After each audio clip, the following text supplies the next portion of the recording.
Salut à tous, bienvenue ce soir pour le début de l'application, du développement de l'application Tradic, qui sera un gestionnaire de collection de cartes et de création de decks pour un peu tout système de jeu de cartes, que ce soit du Lorcana, du Magic, du Pokémon et peut-être d'autres par la suite. Voilà, déjà on va se concentrer sur ces trois-là et notamment sur du Lorcana au début, dans un premier temps.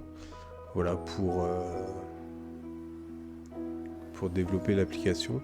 Et on passera par la suite sur du Magic et du Pokémon pour étendre le système. Et voilà, dans un premier temps, on se concentrera sur toute la partie Lorcana.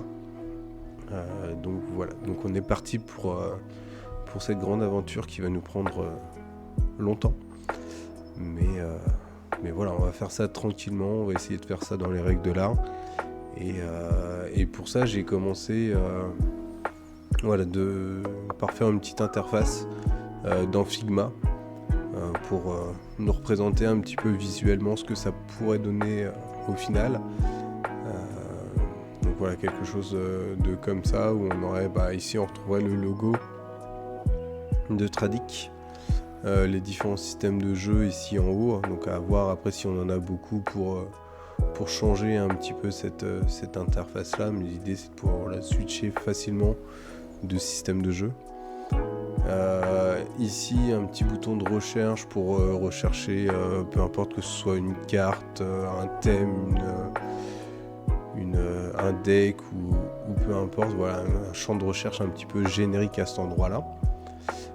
Ici un petit bouton qui fait référence au profil, donc à notre profil utilisateur.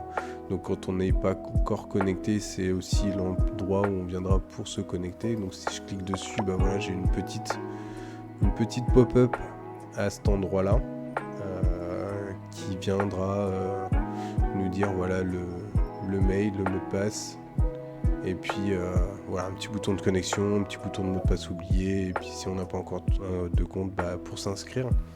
Donc voilà, ici tout plus ou moins classique pour le moment. Et puis par la suite, on aura ici un petit résumé sur sa collection, sur des choses comme ça. Voilà, on verra par la suite comment implémenter cette interface-là une fois que l'utilisateur sera connecté. Ensuite, on aura le choix entre deux gros panneaux de visualisation qui seront d'une part les decks, que je n'ai pas représentés ici, et d'une autre part les cartes, voilà, qui sont représentées en dessous. Ensuite, on va voir un bandeau ici qui va gérer une partie, la partie gauche, qui sera un rappel des filtres actifs. Voilà, donc par exemple, j'ai mis la rareté sélectionnée, la couleur sélectionnée, des choses comme ça. Et sur la partie de droite, le petit bouton ici, ce sera le filtre. Donc si je clique dessus, on va voir voilà, un petit pop-up avec les différents filtres possibles. Donc là j'en ai sélectionné 3. Bien évidemment il y en aura plus par la suite. Notamment les filtres d'actifs. C'est-à-dire de posséder, pardon. Voilà, de pouvoir lister que les cartes qui nous sont possédées, que nous possédons. Donc voilà, et puis avec d'autres filtres par la suite. Un petit bouton ici de petites secondes. Voilà, je réduis là. Un autre petit bouton ici d'options, de paramètres. Donc ça sera plus des options génériques sur la présentation de l'interface. Où on pourra choisir soit une interface en forme de carré comme ça, où on voit les cartes. Vient avec cette interface là le nombre de cartes par ligne que l'on souhaite, avec un petit slider comme ceci, voilà, qui nous permettra de faire un zoom plus ou moins grand sur les cartes d'entrée de jeu, ou alors une vue en liste où là on aura vraiment juste le nom de la carte avec sa couleur, son coût par exemple, et peut-être une ou deux informations de plus, mais c'est tout, afin d'avoir une liste complète de cartes et d'avoir un plus grand nombre de cartes visualisées, mais avec moins d'informations fournies.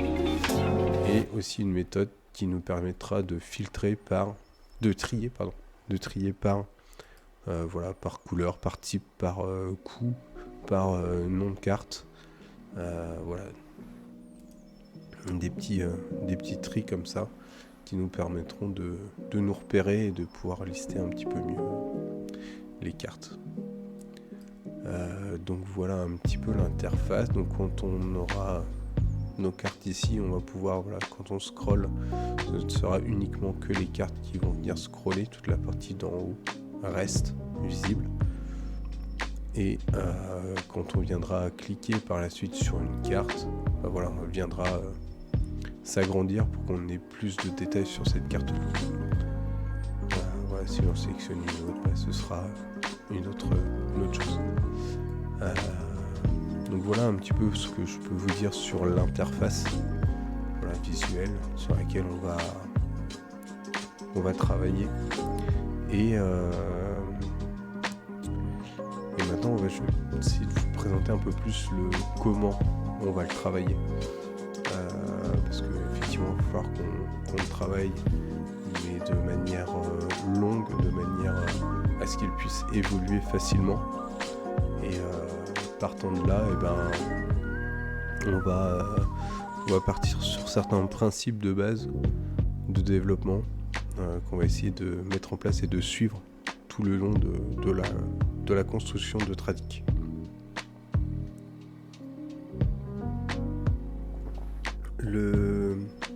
Salut Ratignac, content d'être là, j'espère que tu vas bien. Petite remarque, la musique est un peu trop forte. D'accord, je pensais aussi, alors je vais aller réduire un petit peu, merci pour l'information. Voilà, si je la réduis comme ça, est-ce que ça va mieux ou est-ce que c'est encore un petit peu trop fort? Donc n'hésitez surtout pas à me dire, à me faire des remarques comme ça, s'il y a besoin d'ajustement. Ça n'a pas changé. Si je la rabaisse un petit peu, et comme ceci, si je la rabaisse de ce côté-là par contre. Impec. Ok, très bien. Donc on va rester sur ce volume-là. Pareil, s'il faut rebaisser encore un petit peu, n'hésitez pas.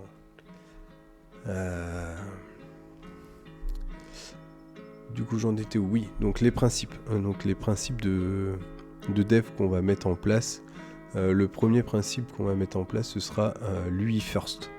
L'UI First qui nous dit au final qu'on va construire dans un premier temps l'interface et ensuite on développera le back qui viendra s'adapter à l'interface. Voilà.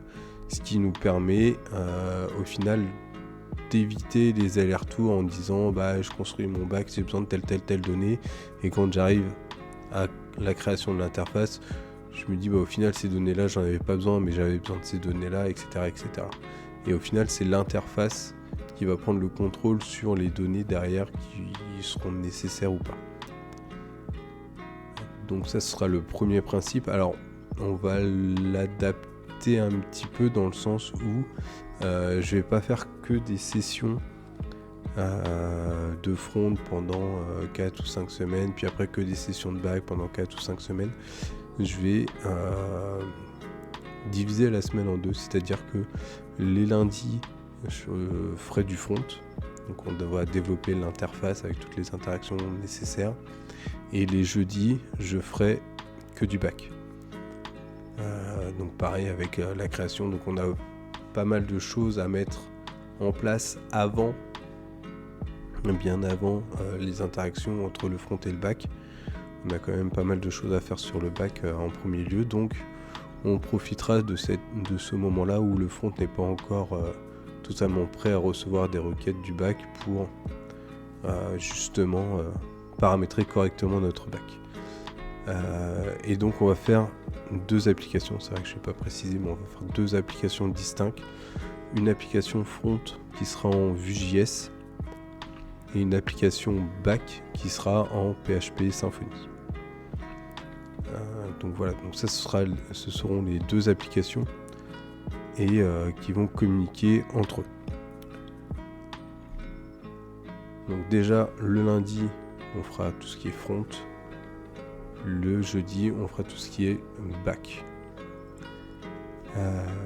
Donc ça sera la première chose, et donc ce premier principe du first, où au final on va développer en premier le front et les interfaces qu'il a besoin, et ensuite on développera le back.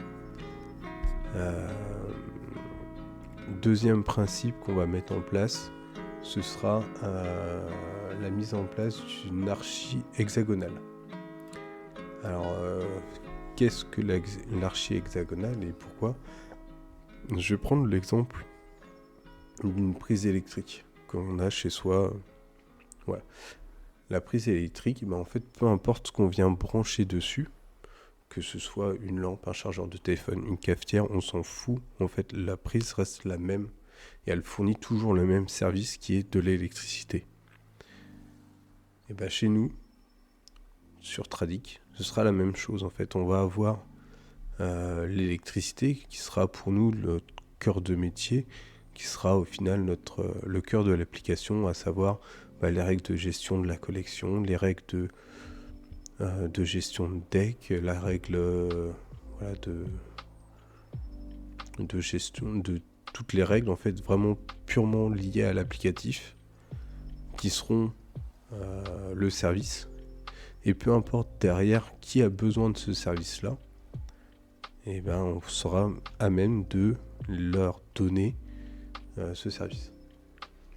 Donc en gros, si je reprends l'exemple de la prise, elle ne se soucie pas de l'appareil qui est connecté derrière. Et en architecture hexagonale, c'est pareil, on va séparer le cœur de l'application des outils ou des interfaces. Donc que ce soit des contrôleurs Symfony, que ce soit une base de données, voilà. En fait, peu importe ce qu'on va avoir autour de notre cœur, on aura toujours au final le même service. Peu importe que la base de données ce soit de simples fichiers JSON ou que ce soit une base de données MySQL ou une base de données NoSQL, peu importe tout ça. Le principal, ça va être notre cœur de l'application. Cette approche va garantir que si je veux remplacer une cafetière par une bouilloire, j'ai pas de problème. On n'aura pas besoin de changer toute l'installation électrique pour. Dans notre application, c'est pareil. Si je suis pour des besoins de développement de rapidité sur un simple fichier JSON pour la base de données, demain, quand mon application sera prête à aller en prod, j'aurai pas besoin de tout redévelopper pour l'adapter à une base de données MySQL par exemple. Voilà. Donc on n'a pas besoin de remodifier tout le cœur des règles métiers.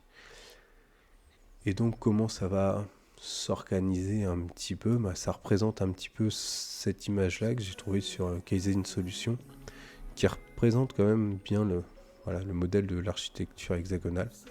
C'est peu importe l'entrée, que ce soit du web, que ce soit de la ligne de commande, peu importe ce qu'il y a de l'autre côté, que ce soit de la persistance, donc comment stocker mes données, comment envoyer un mail par exemple, etc. Peu importe tout ce qu'il y a à l'extérieur, mon domaine métier, donc le cœur de mon applicatif va rester le même. Voilà, donc en résumé, l'architecture hexagonale, c'est un peu une manière de structurer le code pour bien séparer les responsabilités. Le cœur contient les règles métiers, et au final tout ce qui touche à l'extérieur, comme la base de données, les contrôleurs Symfony ou autres, ce sera traité comme un détail d'implémentation et rien d'autre. Ce sera vraiment que du détail, et ce sera connecté par des ports et des adapteurs. Donc voilà ce qu'on peut voir ici comme des input ports et des output ports, et c'est tout. Et cette approche qu'on va utiliser, Et elle va permettre à l'application d'être robuste, flexible dans le temps. Et on va pouvoir la modeler et la remodeler comme on le souhaite. Voilà. Donc, on va essayer de le faire côté front également. J'ai un peu moins d'expertise sur ce côté front, donc on va essayer de l'amener au mieux comme ça, de le paramétrer au mieux comme ça. Et après, côté back, par contre, on fera ça vraiment proprement, en séparant tout comme il faut. Voilà. Donc voilà un petit peu comment on va faire ça. Donc ça pour ces deux principes-là qui vont être vraiment importants sur le développement de l'application Tradic.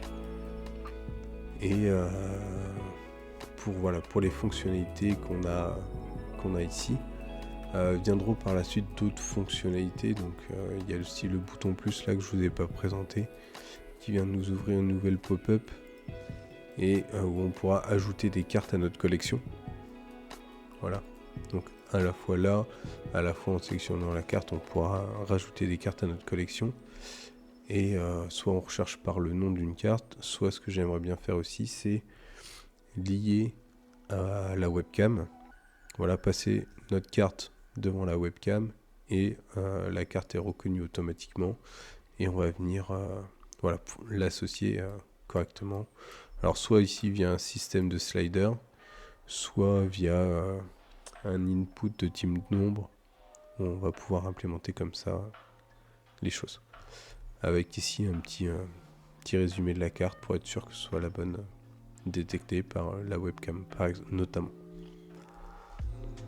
Et donc ça, voilà, c'est qu'une des nombreuses fonctionnalités qui viendront par la suite pour venir agrémenter encore plus notre applicatif. Voilà un petit peu pour l'explication de Tradic. Alors, je sais pas ce que vous en pensez. En tout cas, moi j'ai hâte de commencer le développement. Et donc, voilà. Donc on est parti. Donc quand je repasse côté VS Code, je me suis pour l'instant créé juste un dossier Tradic et c'est là-dedans qu'on va démarrer tout ça. Donc on va commencer déjà, donc comme à mon habitude, je n'ai aucune des technos nécessaires. Donc j'ai pas de NPM, j'ai pas de Node, j'ai pas de PHP par la suite, etc. Donc on va tout développer. Un gros programme ambitieux, oui, tout à fait, ouais. C'est un gros programme ambitieux qui va nous prendre du temps. Et voilà, j'espère que je vais pouvoir compter sur vous aussi également pour me remonter des fonctionnalités qui vous semblent intéressantes, des idées de design qui vous semblent également intéressantes. N'hésitez surtout pas. On est là pour le construire ensemble et pour un long moment. Donc on est parti pour ça. On va passer par du Docker. J'aime bien Docker pour tout ça parce que j'ai pas besoin d'installer. J'aurai du coup la stack nécessaire. Donc on va passer par un Docker pour initialiser notre projet. Donc on va faire un Docker run. On va mettre un -it pour récupérer l'interaction avec le conteneur Docker.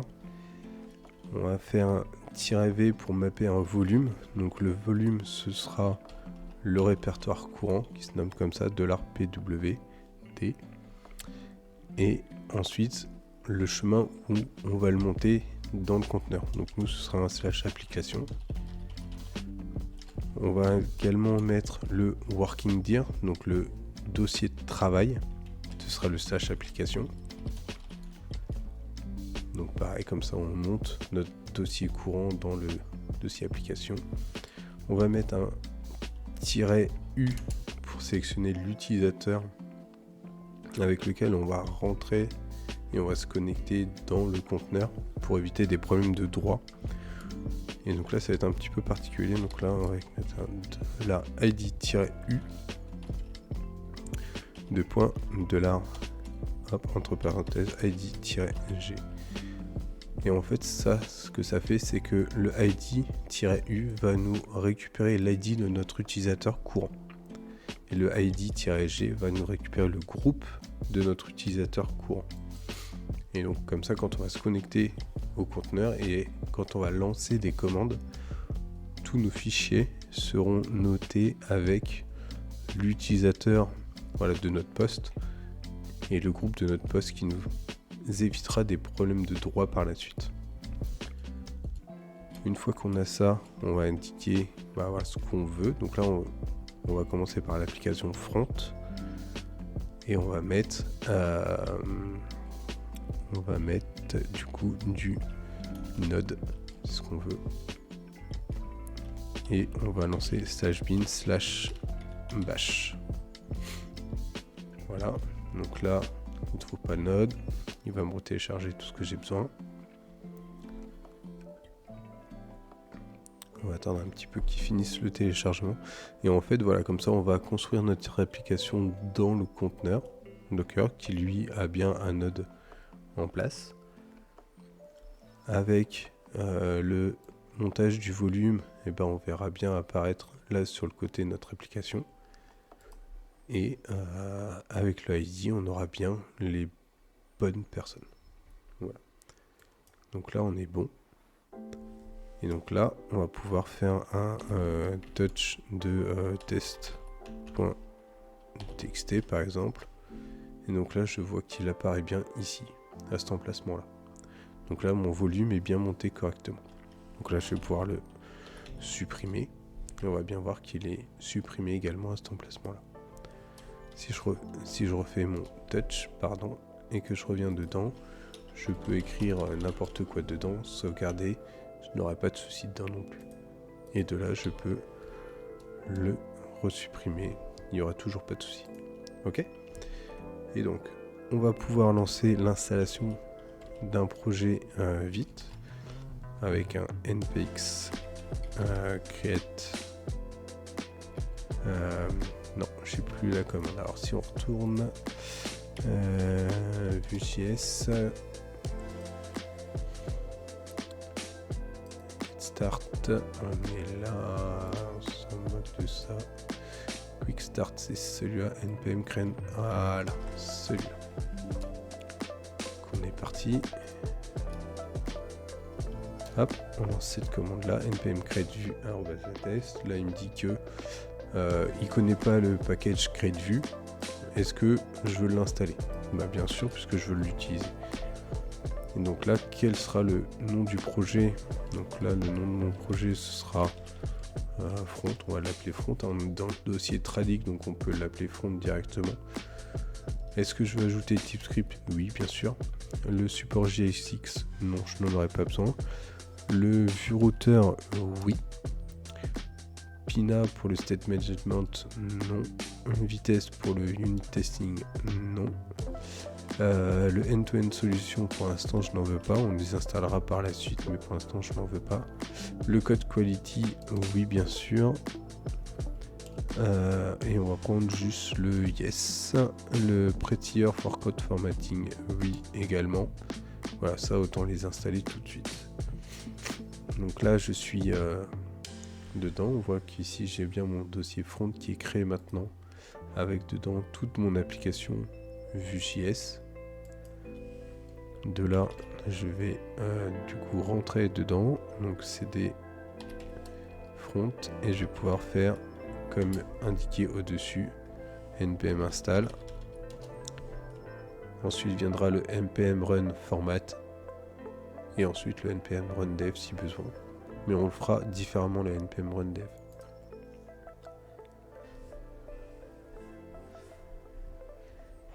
Donc là, on va attendre que tout s'installe. Voilà. Donc là, on va pouvoir faire le npm run format, où il va nous reformater notre code grâce à Prettier, histoire d'avoir un code propre dès le départ. Et maintenant qu'on a fait ça, on va pouvoir quitter ce conteneur là. Alors bien évidemment, j'ai oublié, mais ici, j'aurais dû rajouter une option "-rm" dedans pour supprimer automatiquement le conteneur à la fin de l'exécution. J'en ai plus besoin. Si je refais un docker ps ici, alors là il l'a quitté, ça va, mais il aurait très bien pu continuer en arrière-plan à tourner. Et de là, donc on va faire un code de front pour rouvrir notre application front dans une nouvelle fenêtre. Et donc là, bien sûr, il faut que je vous switch sur la bonne fenêtre. Voilà, comme ceci. Hop. Et de là, je vais pouvoir réinstaller un dev container.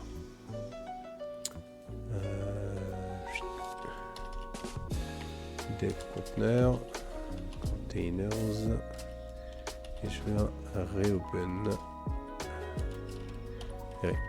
in container, celui-là.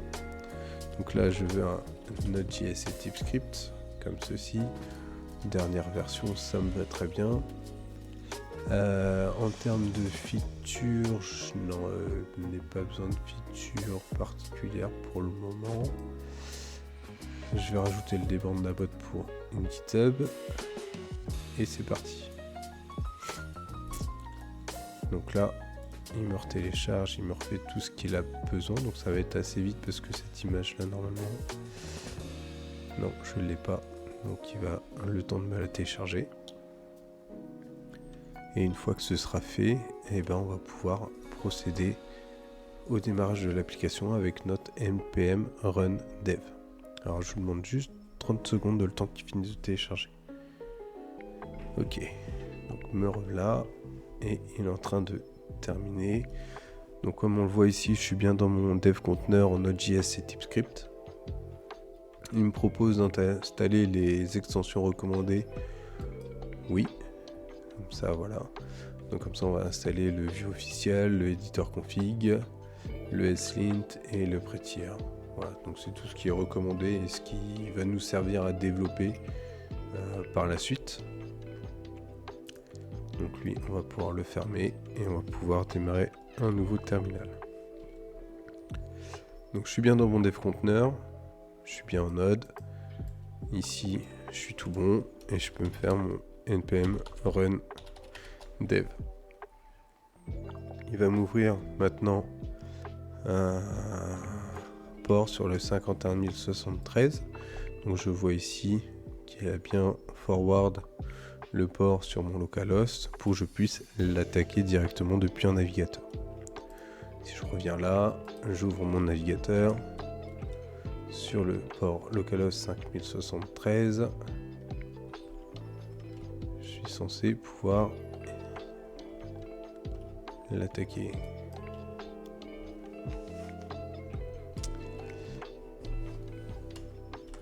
Ou pas, qu'est-ce qui lui arrive? Ok, alors HTTP localhost, ok. Et j'ai oublié le use-host. Ok, donc on va recommencer avec un -host. Effectivement, vu que je suis dans le dev container, il faut passer par un -host pour l'exposer. Normalement, ça devrait être mieux.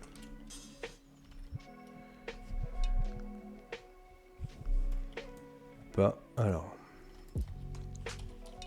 Parce que c'est pas ça, c'est un -espace. C'est une notation un petit peu particulière. Voilà.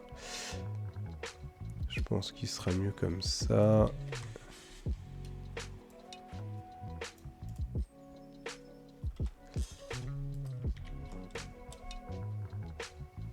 Est-ce qu'il va bien vouloir? Pourquoi il me lance pas? Voilà, on commence bien, hein, comme vous pouvez le voir. On commence plutôt bien. Pourquoi il n'en veut toujours pas? Alors, si je vais regarder dans Docker, qu'est-ce qu'il me dit? J'ai mon conteneur, VS Code qui est ici.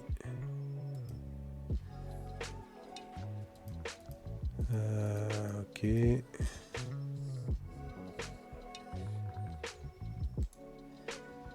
peux pas juste inspecter.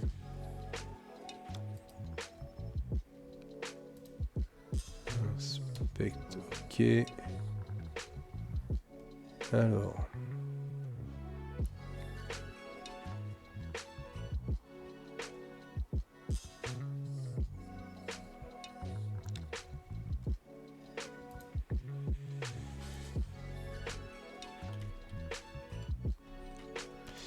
Alors, s'il en veut pas, c'est pas grave, on va juste tout fermer. On va tout fermer. Notre VS Code, peut-être qu'il a pas aimé l'ouverture. Voilà, dans l'ouverture. Je vais le rouvrir directement depuis le terminal. Ok.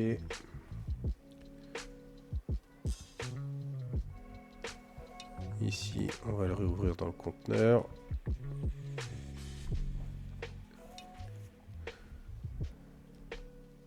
Avec localhost peut-être, oui, on va essayer, mais je sais pas pourquoi, normalement, npm, c'est ce que j'avais fait au début, mais il en voulait pas. Donc si je le prends comme ça, même là, il me l'aurait dû l'open browser directement, mais là, il veut pas me le charger du coup. Du tout. Alors, pourtant, on est bien là, sur le localhost.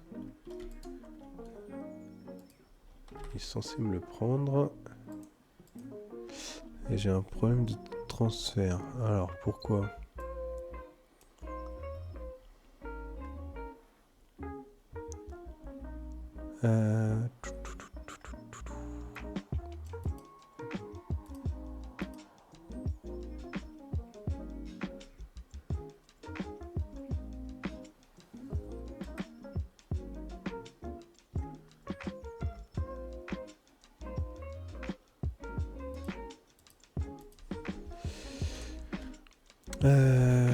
Donc là je suis mis en localhost s'il en veut pas, donc on va essayer avec le host. Alors le tiret ici nous permet de lancer des paramètres dans la commande après, puisque le run dev c'est mon package.json ici qui fait juste un vite et qui nous permettra d'avoir un vite espace host.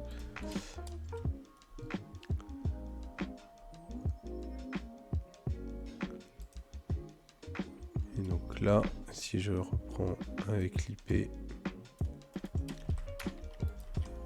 au lieu du localhost, il n'en voudra pas non plus, forcément. On commence plutôt bien, je pense. Ah, c'est plutôt pas mal pour démarrer un live. Donc ça va être comme pour Tradic, hein. Comme pour Ditbot, pardon. Le lancement, les paramétrages d'application au début vont peut-être être un petit peu chaotiques. Et après, ça devrait aller mieux une fois que le début est paramétré. Qu'est-ce qui se passe ? Pourquoi il en veut pas ?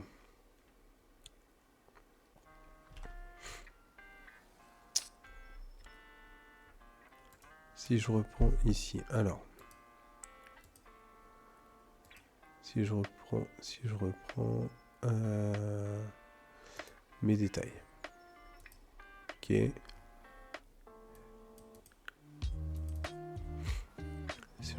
Donc là je suis en train de... Ça c'est de l'artisanat du vrai, oui. Ouais, là on est en plein dedans. On est en plein dedans. Alors voilà. Donc c'est les petits soucis des devs conteneurs, c'est que vu qu'on n'a pas directement le code, je pense qu'on a un petit souci avec Docker qui forward pas le port correctement. Donc là j'ai mes mounts, mes configs, mes env.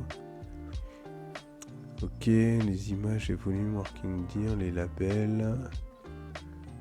Le network ici, ok, avec mon IP 172.17.02. Donc ça c'est bien l'IP elle est bonne. C'est pas des vidéos montent en appui en 5 minutes avec ChatGPT. Non, c'est sûr, on va... Alors je dis pas qu'on en fera pas du tout du ChatGPT, si on est vraiment bloqué, voilà, ça peut nous donner quelques pistes, mais on va éviter au maximum d'en faire. L'idée c'est que ça vienne vraiment de nous et de le faire comme il faut. Alors, mais du coup je crois que pourquoi il en veut pas? Pourtant j'ai mon dev conteneur qui est bon, j'ai mon front là qui est bon.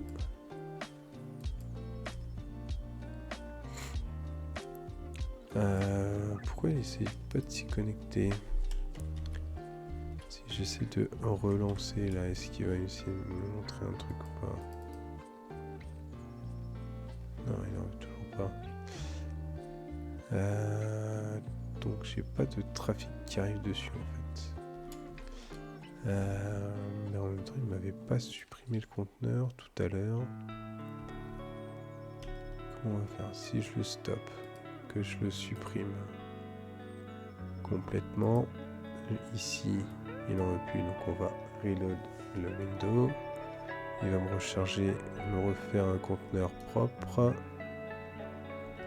Ok. Là, j'ai mon port OK qui est là. Et normalement, si je refais mon npm run dev, il est censé y aller.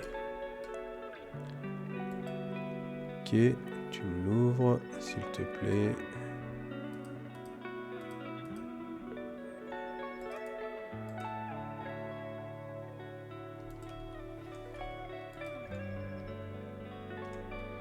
Non, il veut pas y aller.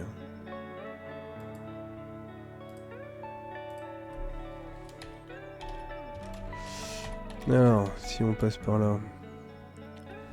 VJS dev conteneur.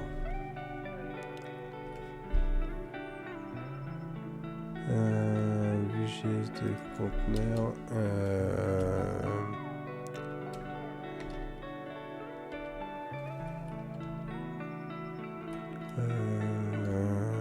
Load page.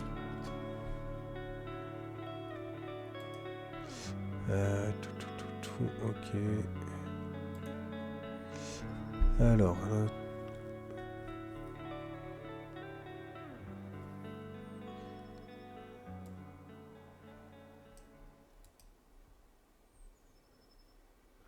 Oui, il veut serve le 0000, mais...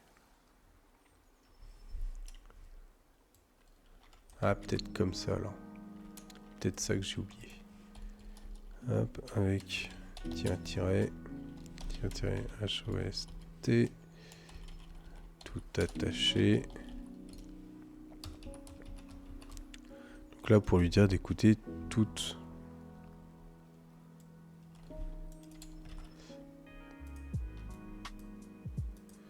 Pour éviter et attaquer toutes les IP. Alors ça, c'est le souci. Est-ce qu'il en veut bien comme ça ou pas? Il en veut toujours pas plus. Là, c'est un code resolve hostname, donc là, il en veut pas. Dev conteneur, oui, pourtant il est bien mappé, mon port.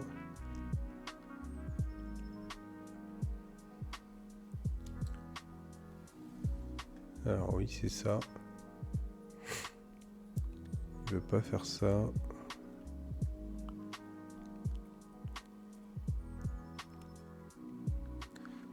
IPv4 adresse project. Ouais, .100, mais c'est pas ça.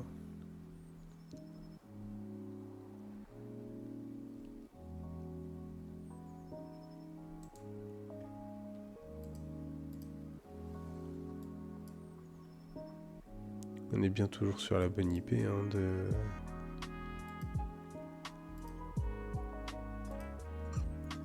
Je vérifie juste l'IP qui me donne, qui m'a affecté, donc normalement c'est la .2. Je vérifie, ouais c'est ça, IP adresse 172.17.02. Donc c'est bien ça.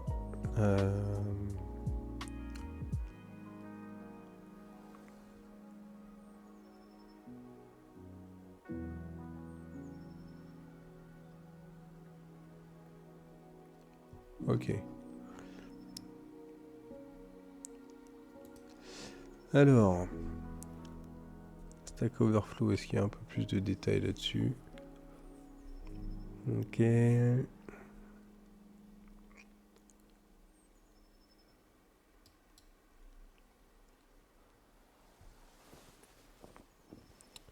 Parce que c'est vraiment cette partie-là là, qui veut pas, donc je comprends pas vraiment pourquoi fixe. Comment il a fixe ça? Host, 2.true dans la config du serveur. On peut essayer. Donc c'est ici, ici. Si je restart, est-ce que j'ai y accède ou pas maintenant? Et avec le localhost 5173, c'était ça. Ah bah voilà. Donc effectivement, donc c'était bien ce serveur host égale true. On y est arrivé. On a réussi. Donc là, on a bien notre application Vue.js. Enfin. Voilà. Donc là, on est bon. On est bon, on est là, on a notre application Vue.js qui est démarrée. Bravo, ouais, merci. Merci, mais effectivement, c'était pas simple. Fallait trouver cette configuration-là. Et donc, ce que j'aimerais bien savoir maintenant, c'est que si je fais juste un npm run dev simple, est-ce que là, j'ai toujours accès ou pas? Oui, j'ai toujours accès. Ok, donc j'ai pas besoin de mon -host. J'ai vraiment besoin juste de cette serveur ici, de cette configuration dans le vide config. Voilà, donc on le saura pour les prochaines fois où on aura une application Vue.js à mettre en place dans un dev container. Faut rajouter le serveur avec le host dedans. Enfin, je dis ça, mais la prochaine fois, je me ferai avoir aussi comme un bleu. C'est pas grave. Voilà, donc on est parti. On va continuer. Première chose à faire, ça va être de versionner notre code.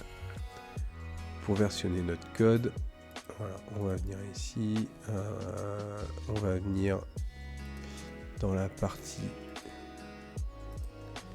GitHub ici. Alors pour l'instant on verra si on déplace et on refait un peu plus à propre notre dépôt GitHub, mais pour l'instant on va les déposer ici, tout simplement nos dépôts. Donc on va sign effectivement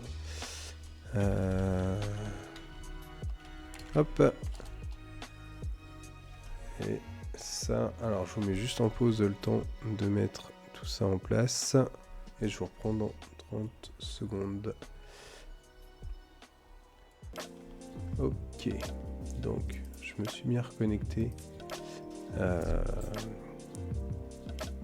au GitHub, je vais arriver et on va pouvoir créer un nouveau repository et on va l'appeler Tradic, donc on va bien le préfixer pour être sûr qu'il soit valable et on va mettre derrière front.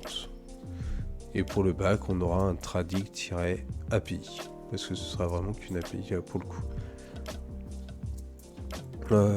Voilà, donc n'importe qui, on va le laisser en public. Hein. On va pas initialiser de README puisqu'on a initialisé nous déjà le projet derrière. On n'ajoute pas de kit ignore, on n'ajoute pas de licence. Et on peut créer le dépôt.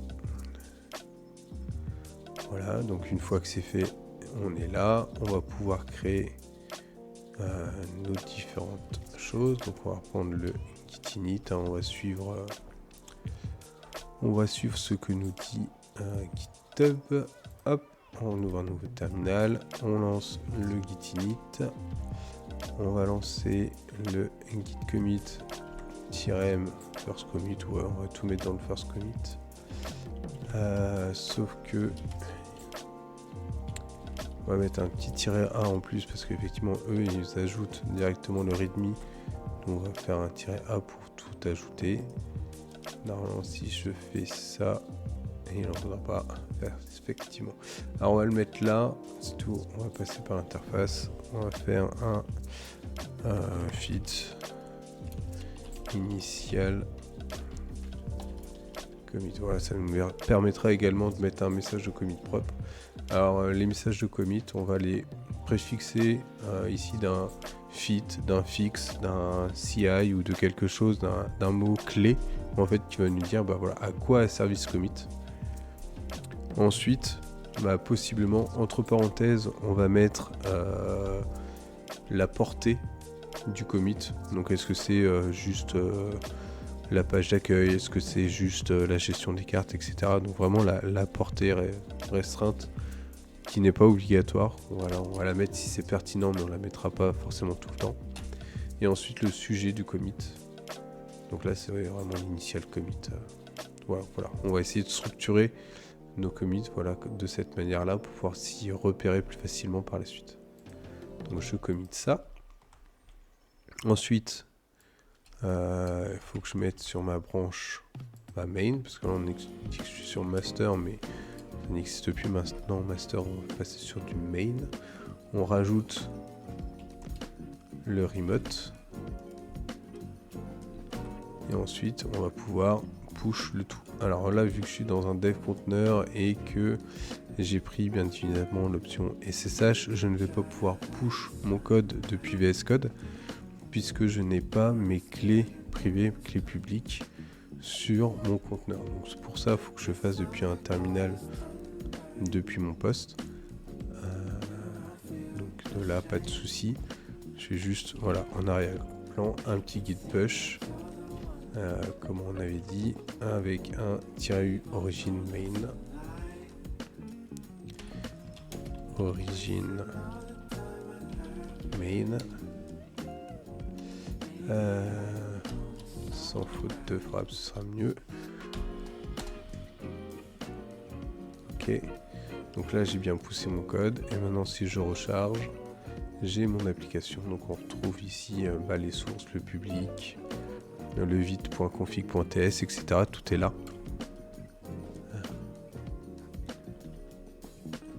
Et on est parti pour ça. Donc, si je reviens ici, j'ai bien mon initial commit qui est ici. Et on est tout propre à ce niveau-là. Ok. Ensuite, ce qu'il va falloir qu'on fasse, ça va être dans la partie SRC. Commencer à splitter les choses de manière hexagonale. On va avoir pour ceci 2 dossiers qui vont être le dossier infrastructure et le dossier domaine. Donc on va avoir ici dans notre dossier de domaine au final tout ce qui va être lié à nos règles métiers pour le front. Donc on va voir un petit peu comment ça se passe. Dans le dossier infrastructure, on va avoir tout notre code de front, toutes nos vues, toutes nos routes, si besoin, etc. Donc au final, tout ce qui va être component, on va avoir un infrastructure et dedans lui. Donc on va pouvoir mettre tout ce qui est composant, tout ce qui est vue. Tout ça c'est directement lié. Il y a juste le main.ts qu'on va laisser. Tout ça on va le redéplacer ici. Ok. Donc j'ai ça. Mon routeur il sera directement, ce sera pas de lui directement, ce sera de l'infrastructure. Donc je le déplace dans infrastructure. Est-ce qu'il me demande si je veux update mes imports? Donc oui, bien évidemment. Donc là, il va falloir que je modifie tout ça par la suite également. Mes assets qui sont ici, on va pouvoir les laisser dans le SRC. Une fois que je suis là, au niveau de mon domaine, je suis plutôt pas mal. Ok, donc mon main, mon app.vue sera dans infrastructure UI app. Donc là, je vais le rechercher dans infrastructure /UI /app pp.vue Vu. Et là, pourquoi il va pas me le rechercher? Canon Find, mais normalement si. Alors là, si je le recoupe et que je le relance, qu'est-ce qu'il me dit? Il me dit que je suis bon, donc là c'est vraiment un problème de rechargement de composants. Ok. Parce que là, si je relance, donc là j'ai bien relancé mon application, et donc là il me dit effectivement et qu'il veut pas resolve le /view /home depuis le routeur. Effectivement, donc là ça s'est déplacé, donc dans mon routeur ici il faut que je rajoute 8 slash, et pareil à cet endroit là. Donc là normalement il est bon. Si je reviens là, voilà, j'ai bien mon application qui est revenue dans un état identique au départ.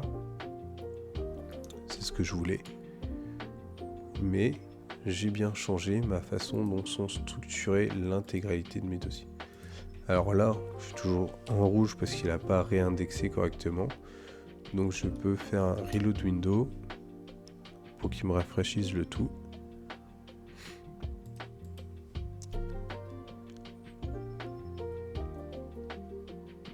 Ok, alors de là il veut toujours pas. Je ne sais pas pourquoi. Je ne sais toujours pas pourquoi il veut pas me les installer. Enfin, il veut pas me les détecter. Mais bon, au final, on sait qu'ils sont là. On remonte d'un cran. UI, Views, et le About et le Home, ils sont bien là. Donc mes chemins sont bons. C'est juste que effectivement, mon interface là, il a un peu de mal à les détecter. Lui, par contre, il est toujours bon. Si je recharge complètement, on est bon. Je vais voir mon inspecteur. Est-ce que dans ma console j'ai des erreurs? Non. Dans mon network, je recharge. J'ai toujours pas d'erreur. Au-delà, on est plutôt bon.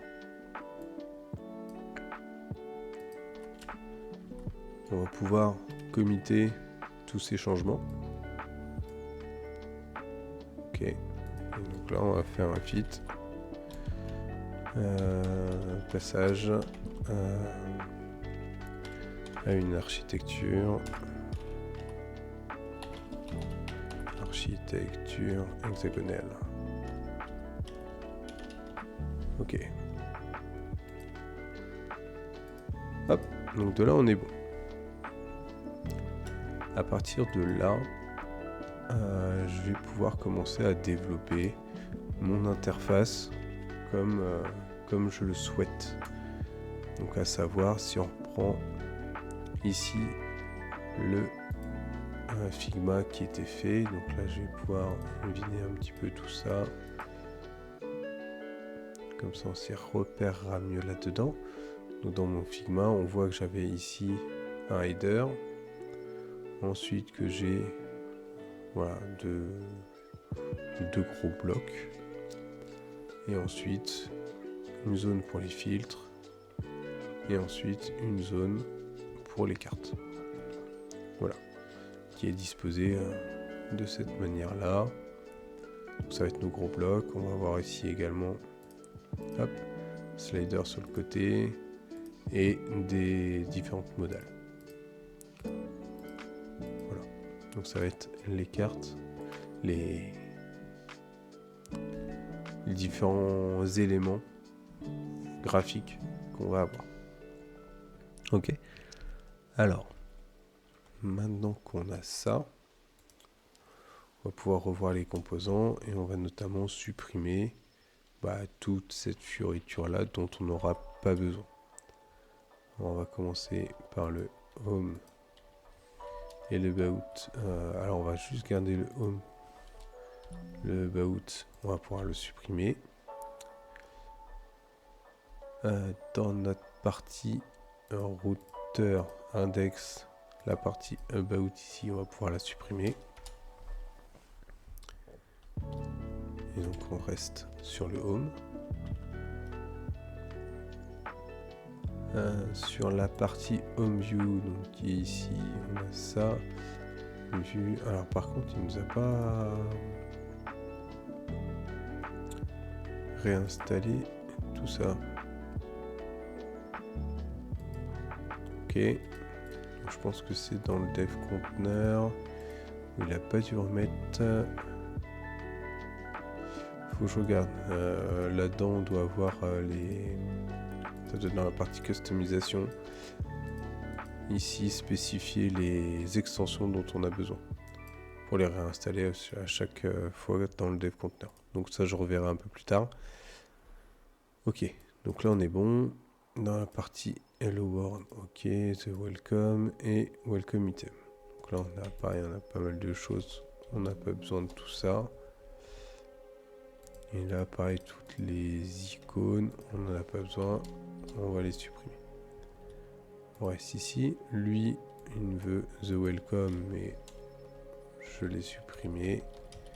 Et là, on va juste mettre un petit H1. Et on va mettre un Hello World.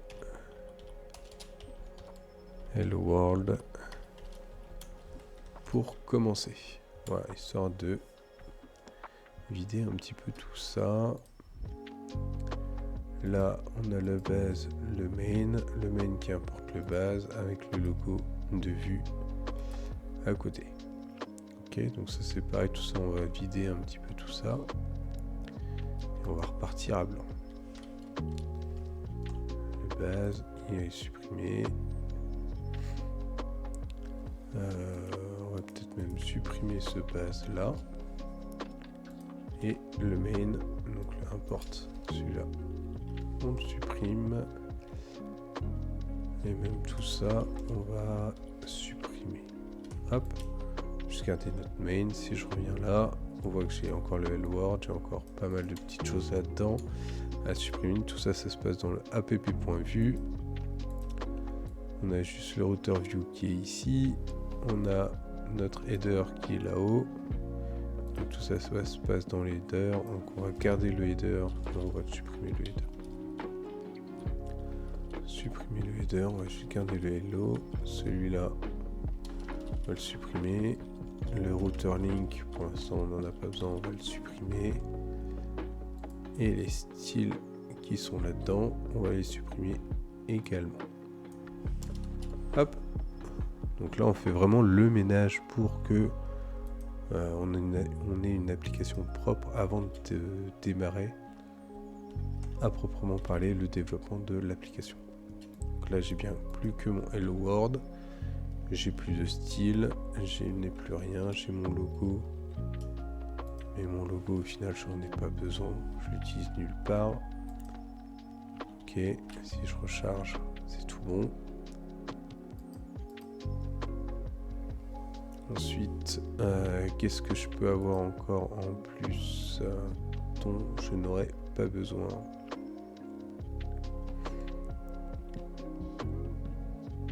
Pour l'instant, on est pas mal.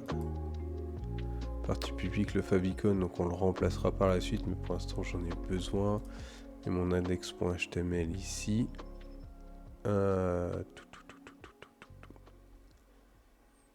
Il n'y a rien de particulier à part notre vite app où on va mettre un tradic.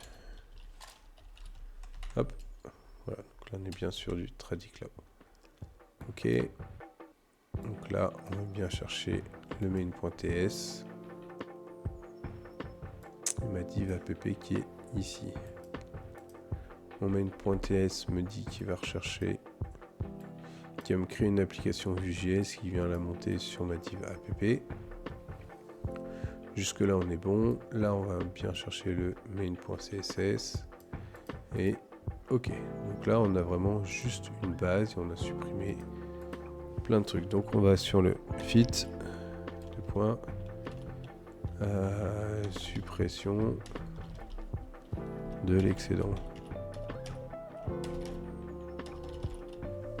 Hop, on va commit tout ça et on est plutôt pas mal pour entamer le développement.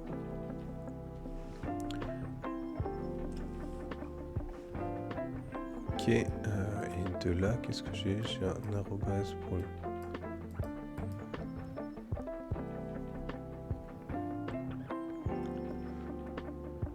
Ok.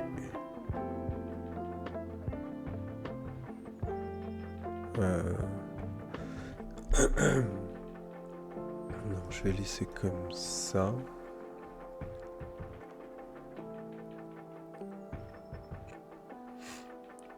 Peut-être rajouter, on verra après comment on fait par rapport au front, mais on va peut-être rajouter des alias pour le dossier infrastructure et le dossier domaine. On verra bien. Mais pour l'instant, on est comme ceci. Donc on va prendre notre temps, histoire de vraiment bien poser les choses, bien structurer, pas partir trop vite.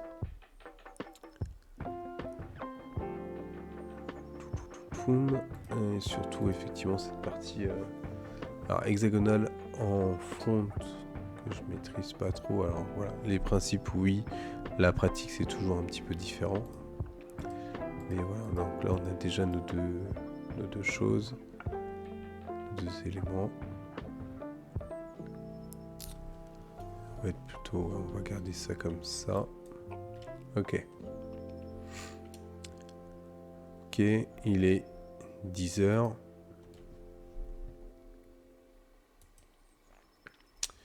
Il est 10h et on va peut-être pouvoir entamer cette partie bandeau, donc cette partie header. On va pouvoir entamer le développement de ce composant-là. Il ne devrait pas prendre trop de temps. Voilà, ce sera le premier composant qu'on va faire. Donc dans la partie UI, component, on va pouvoir se faire un nouveau fichier qui sera le headers et header.vue. Alors ce header aura un template, il aura une partie script setup en langue TS. Voilà, comme ceci. Partie template, il veut quelque chose dedans. Donc pour l'instant, on va mettre juste un petit H1 header comme ceci. Et lui, il en veut pas. Qu'est-ce qu'il lui manque? Ah oui, il faut du multi header component. Voilà. Il faut que ce soit 2 mots. Voilà, c'est une norme de vue. Il faut que ce soit en 2 mots. Ok. Donc ce sera juste ça pour le moment. Et ce sera dans notre app.vue. On va pouvoir importer headers component from. Donc là on est dans le point slash. Non, on n'est pas dans on est dans le point slash. Je ne vais pas m'auto-compléter. Component slash header component.vue.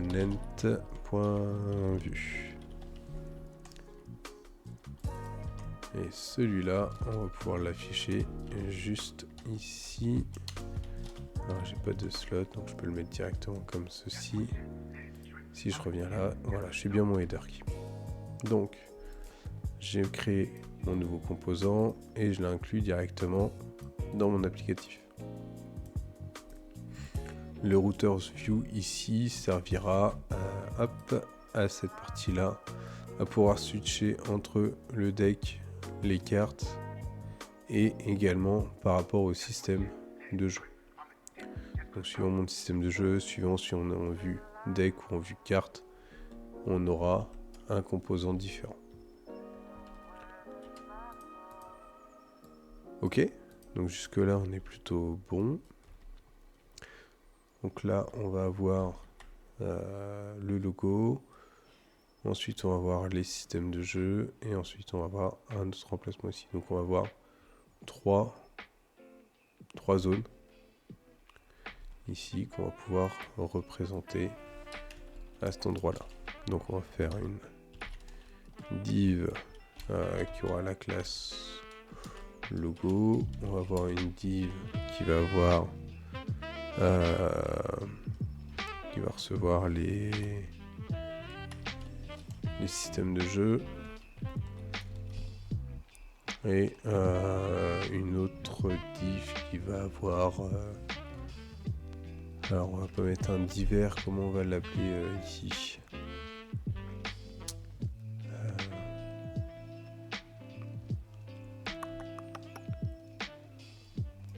ce sera un left je pense, ouais, tout simple, hein. Pour l'instant on va mettre left, on verra si on change par la suite. Donc j'ai mes 3 qui sont là. Donc là on va les définir comme ça, logo, T, G, T, S et left. Ok. Si je reviens là, voilà, j'ai bien mes 3 bandeaux. On va peut-être déjà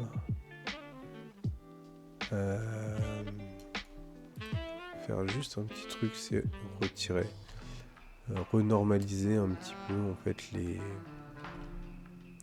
bordures là. Donc ça va se passer dans notre asset, notre main.css. On va mettre tout ce qui est en HTML et body.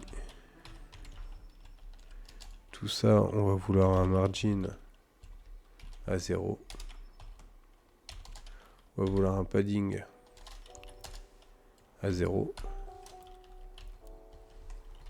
Voilà, donc comme ça, voilà, on est bien, on recolle bien tout ce qu'il faut. Donc déjà, dans un premier temps, on va faire ça.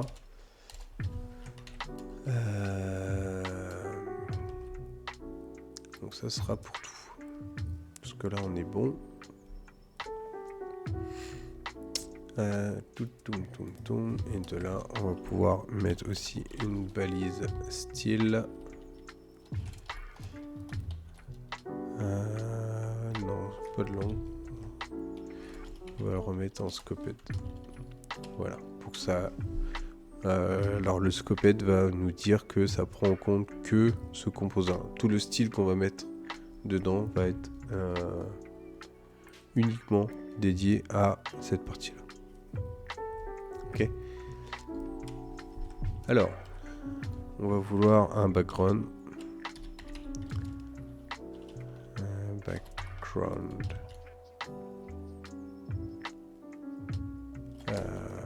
Non. On va avoir déjà ici plutôt un header. Voilà, et on va tout mettre dedans. Hop, on va rendre les choses un peu plus propres. Ici, dans notre header, on va avoir un background color. Alors la couleur, on va la rechercher ici, dans notre Figma.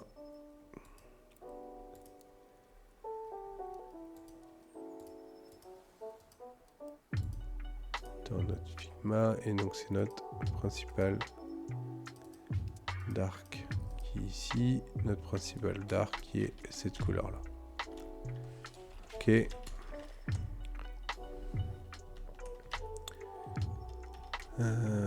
Est-ce que on est là? On est bon. On va mettre une color pour la fonte. Pour l'instant, on va mettre en white, histoire de voir un petit peu, voilà, nos écrits. Ok, alors on va pas switcher à chaque fois. On va essayer de voir, de se repérer. Ok. On va venir là directement. On va inspecter ce côté-là. On va réduire cette partie-là. Et on va ouvrir cette partie-là. Ok.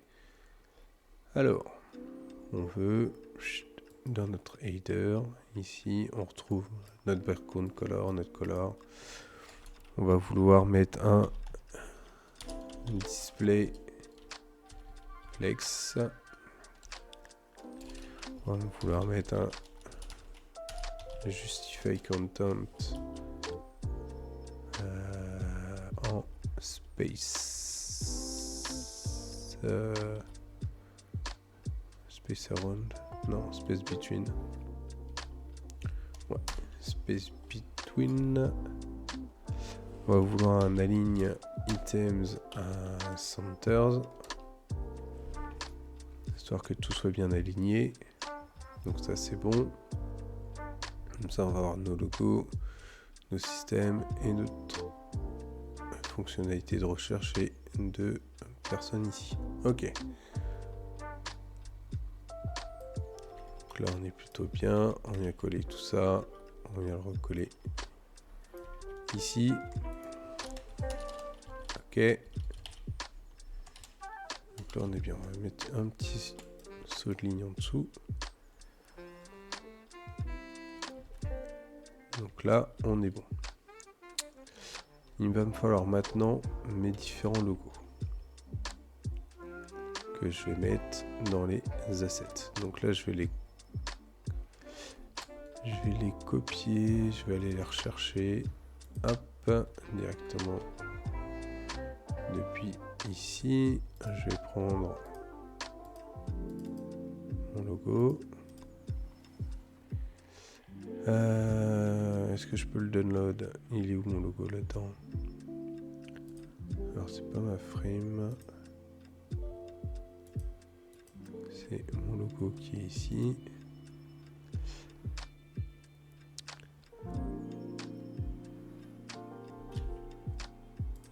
Peut-être pouvoir le download. Non, il en veut pas, effectivement. Pourquoi je peux pas le download de là?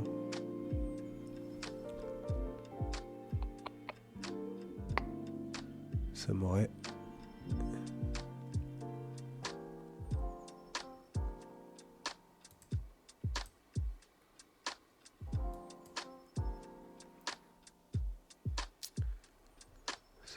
avantagé. Bon, c'est pas grave, je vais pouvoir le récupérer peut-être. Je vais le récupérer de chez moi.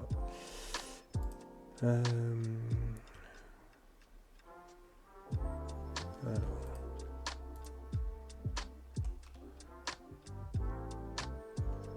Celui-là.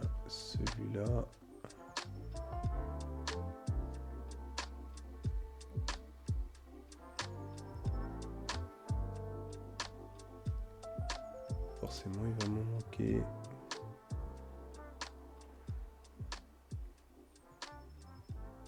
Pourquoi j'ai pas les autres? Ah si, ils sont là. Hop, ok. Alors.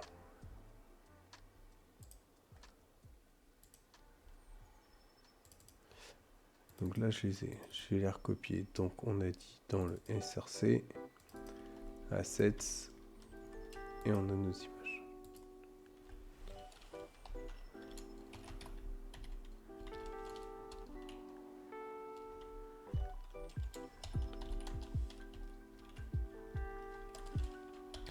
Donc, je les renomme pour que ce soit un peu plus propre quand même. Ok. Alors, ici, donc là, merci à la copie Windows, on va retirer tous les zones identifieurs.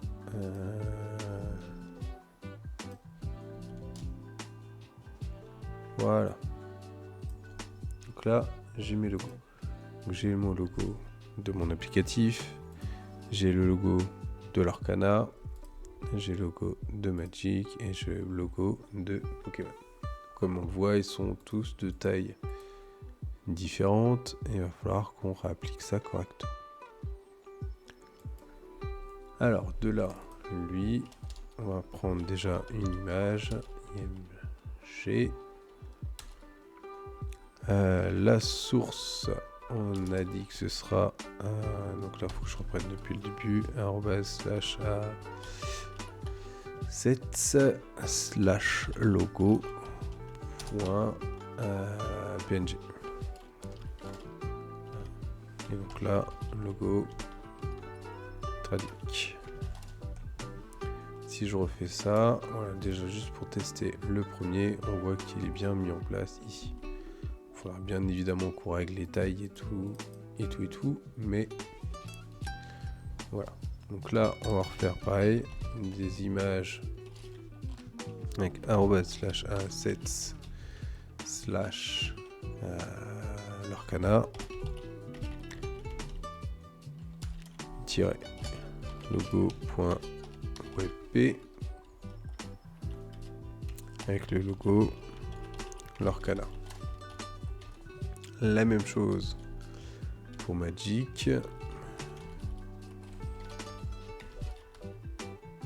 Avec le logo Magic. Et le dernier, ce sera Pokémon. Alors lui, le nom est un peu long. Hein, on va faire un CTRL-C. CTRL-V, et le logo. Pokémon. Ok. Donc si je reviens là, j'ai tous mes logos. Voilà, bien évidemment qui partent un petit peu en cacahuète, mais on va régler ça, on va régler ces tailles là. On va revenir sur Figma qui va nous aider à récupérer les tailles. Donc là voilà, on a une taille de 61 par 56, donc 61,6 de large et 56 de haut. Alors ici, on va pouvoir aller rajouter une... non, on n'aura pas besoin de lui rajouter de classe puisque de là... pour simplifier, on va passer sur du SCSS. Donc avec un langue SCSS. Et donc là, on va voir, il va planter parce qu'il n'a pas la dépendance. Donc on va l'installer de suite.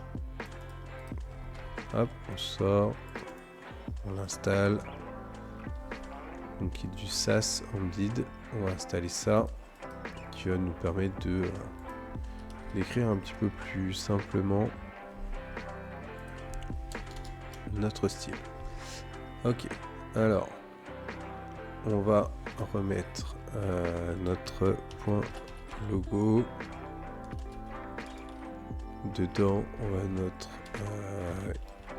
image. Et on va mettre un 8. Ah, on avait dit combien? 56 px, il me semble. 56 px. Ok, si je reviens ici, recharge. Voilà.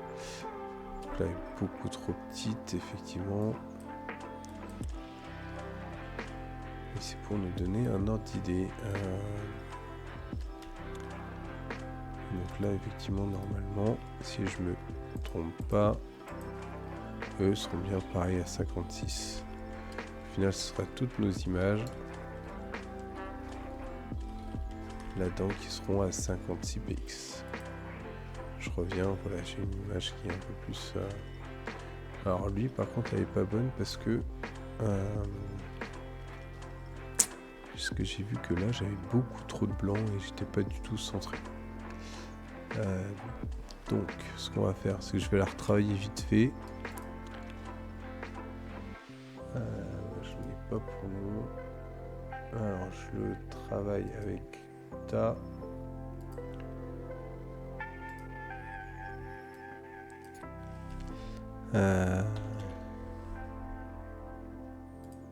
Alors, hop, je configure vite fait OBS pour que vous puissiez voir un petit peu le logiciel Krita. C'était pas prévu, mais ça.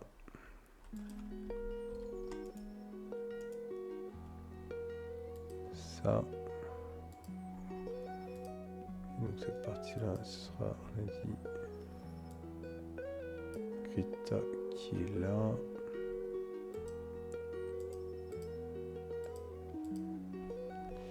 Oui, non, il veut pas.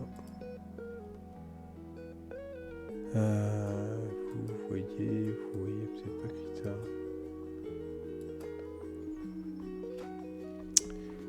Et vous voyez pas Krita. Alors bien sûr, ça aurait été trop simple.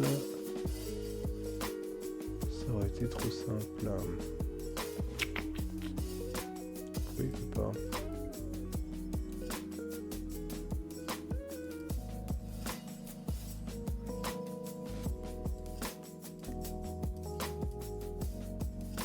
Non.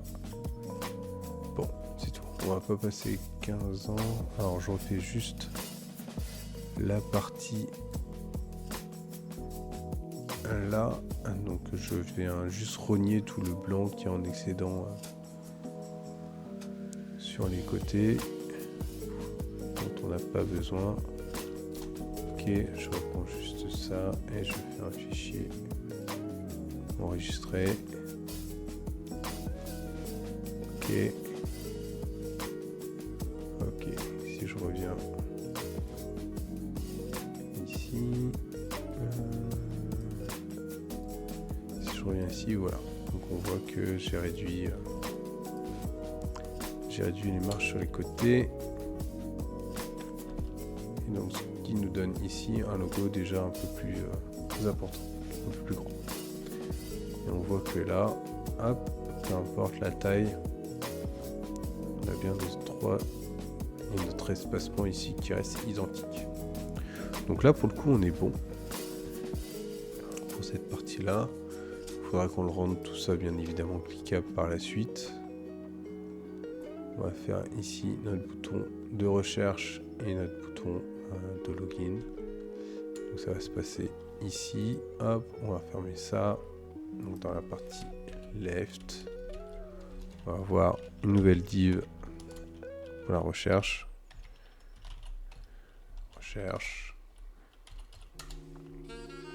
Et une nouvelle div de connexion. Donc ça sera notre logo tout à l'heure. Notre partie de recherche. Ici, ce sera un input de type texte. Rechercher. Voilà. Allez, par toi. Rechercher 3 petits points avec des bords arrondis, un background blanc, une couleur de texte un petit peu particulière. Alors si je viens le resélectionner, voilà, couleur de texte qui est notre couleur de background. On a une police roboto. On a quelque chose, quelques petits trucs dessus. Ok, alors on va commencer par revenir ici. On va prendre notre point left. On va reprendre notre input dedans. Et on va reprendre les bords arrondis. Alors les bords arrondis, je vais réduire ça à 26, pardon. Qu'un border radius à 26.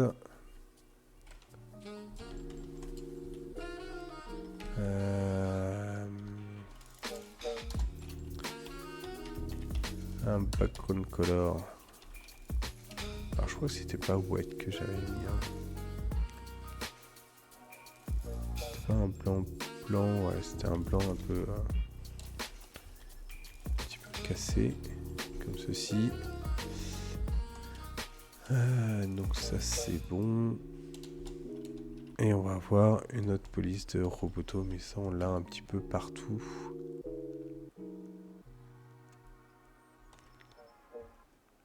On l'a un petit peu partout, donc ça on la refera la prochaine fois, l'installation et tout. On va pas avoir le temps là. On va juste terminer ça et le logo et ce sera bien pour ce soir. Donc là j'ai ici et j'aime chercher. Alors pourquoi il y a un externe?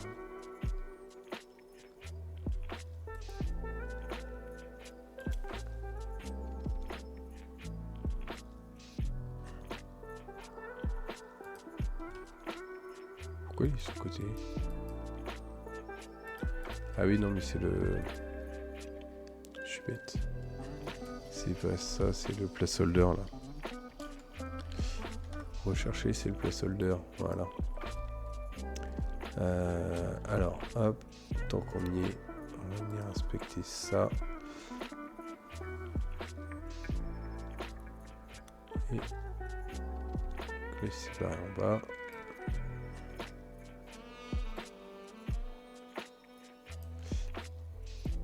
Hop. On va lui mettre un petit padding.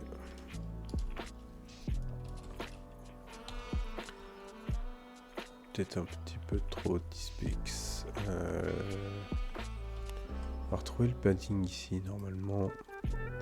Si je dis pas de bêtises, j'avais un padding 32 et 4.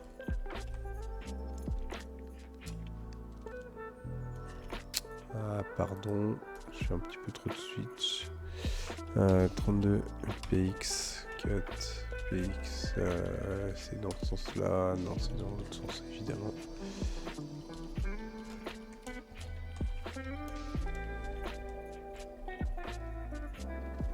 Ok.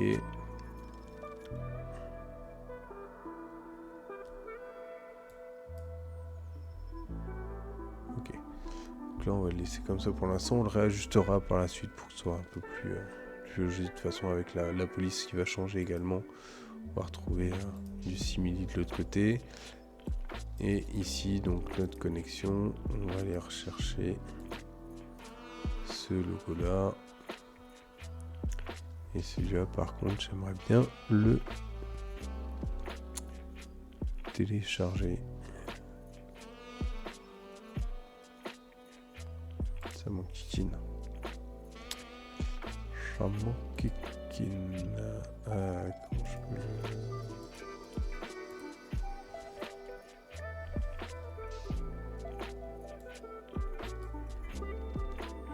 Ah non, je peux pas le reprendre comme ça.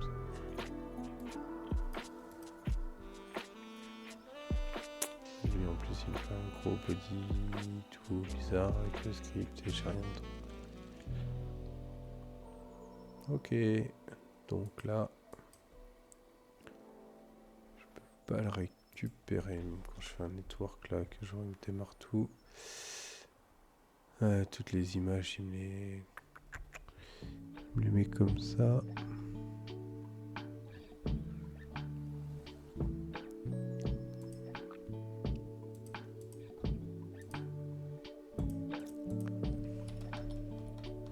Mais j'ai pas le logo.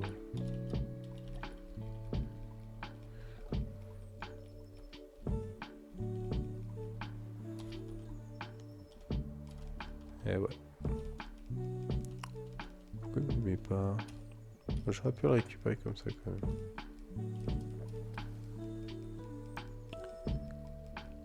Ok.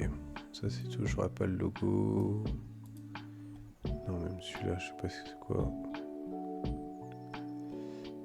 Il va nous rechercher quand même pas mal de trucs. Donc si j'aurais pu les récupérer là, mes logos tout à l'heure.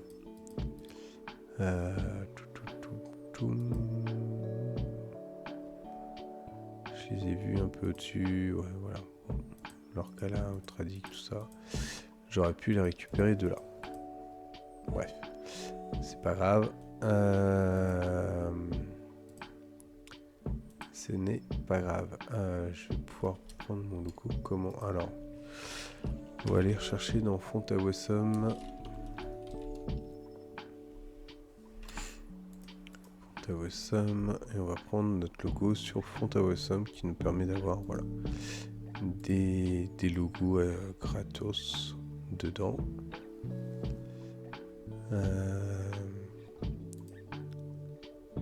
Donc là j'ai toute ma liste d'icônes et il va falloir qu'on l'installe dans notre application Vue. Et pour ça, normalement, j'avais il y a un plugin qui existe, Font Awesome pour Vue.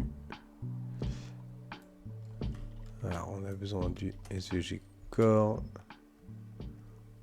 Donc ça on n'en aura pas besoin. Et du Vue Component. Ok, alors hop, on va mettre ça. On va rajouter celui-là.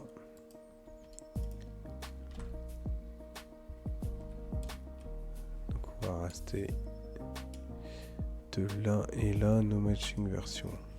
Forcément. Alors si je retire ça.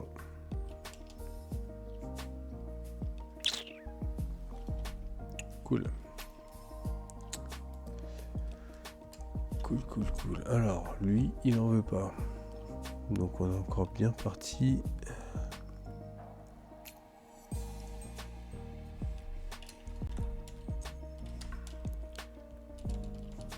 Si je prends que lui. Ouais, non, c'est lui qui veut pas.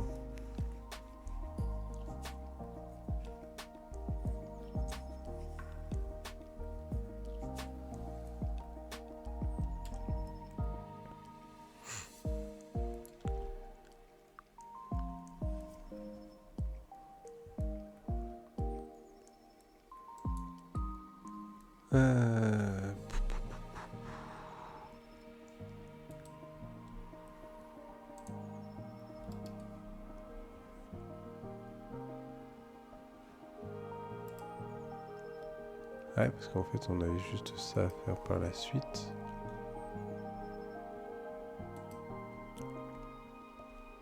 Et là, il nous renvoie là-dessus.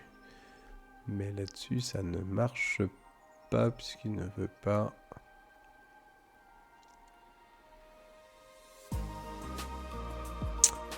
Il ne veut pas m'installer cette dépendance-là. Je vais être sûr quand même. Je vais faire un copier-coller. Ouais, non, il n'en veut pas. Cool. Encore un souci.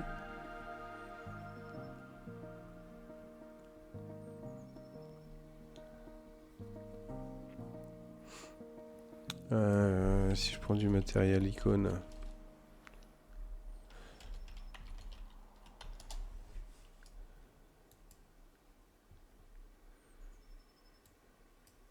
Alors comment ça part? Ok, on met le composant. Donc seconde l'éclair en global, ok. Et ensuite je l'utilise comme ça dans mon code. Ok, et toi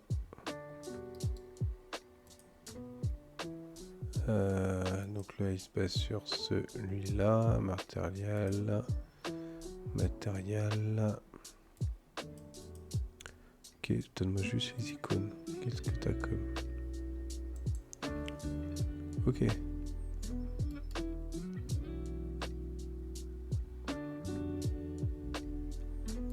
Matériel design icône, ouais. De toute façon après de la count on en a plein.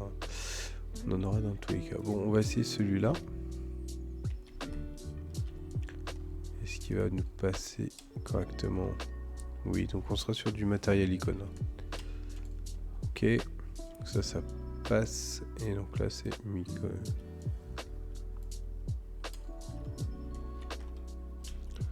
On va l'essayer comme ça. Donc dans notre script, on va importer le menu icône.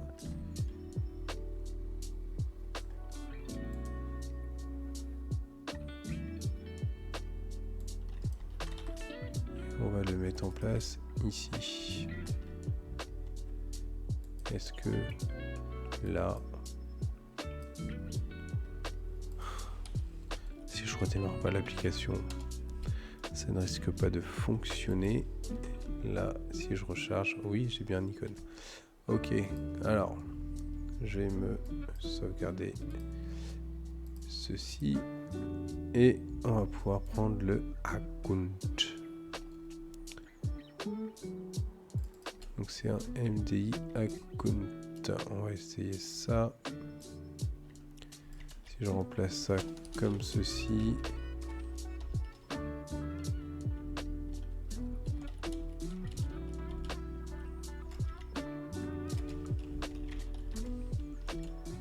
Je ne suis pas sûr du tout.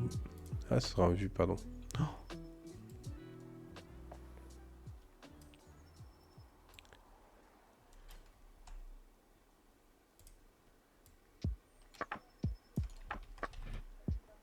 Alors, il me dit comme ça, lui. Et lui me dit comme ceci.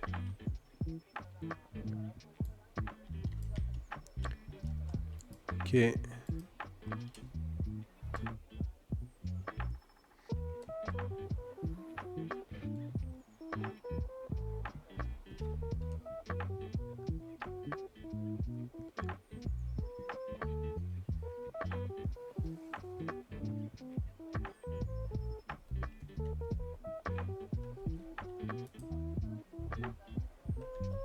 Ah. Alors. C'est comme ça, mais c'est pas comme ça.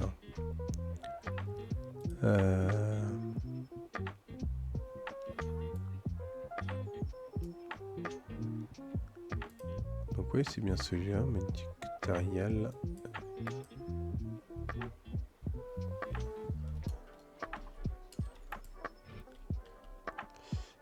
Alors, si je remplace, on va juste faire ça, on va essayer comme ça.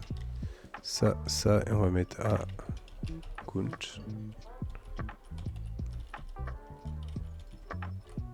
À Count.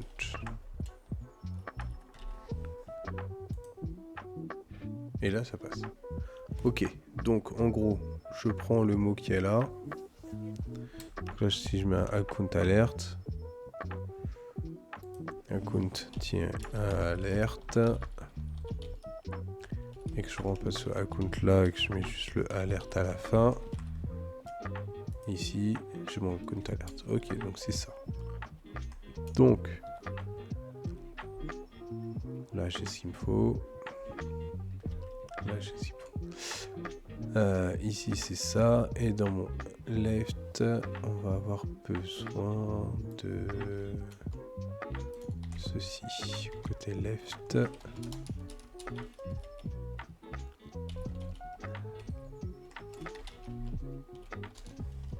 Hop, comme ceci. Voilà, pour les avoir l'un à côté de l'autre.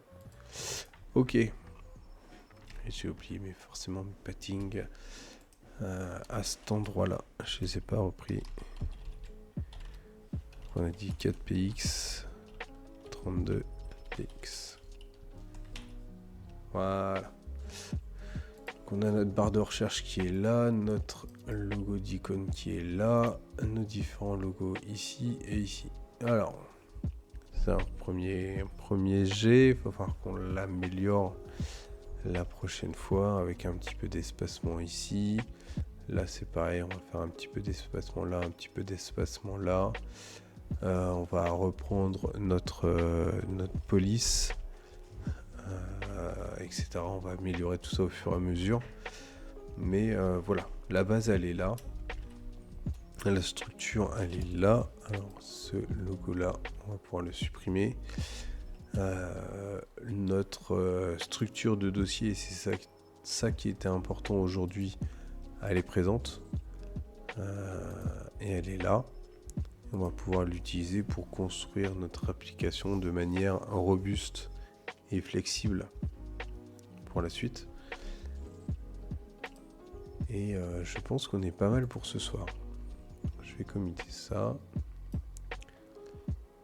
On va faire un fit. Donc là, on va pouvoir mettre le header. Parce que la portée, c'est vraiment limité au header pour le coup.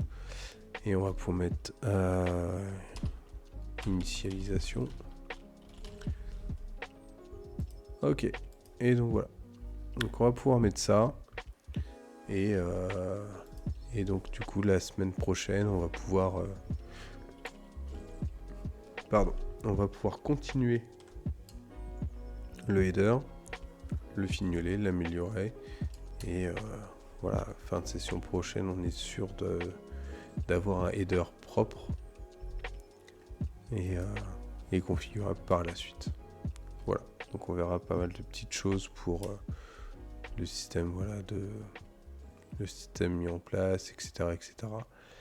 On va voir un petit peu tout ça, comment le mettre en place proprement et de manière extensible, plus facilement.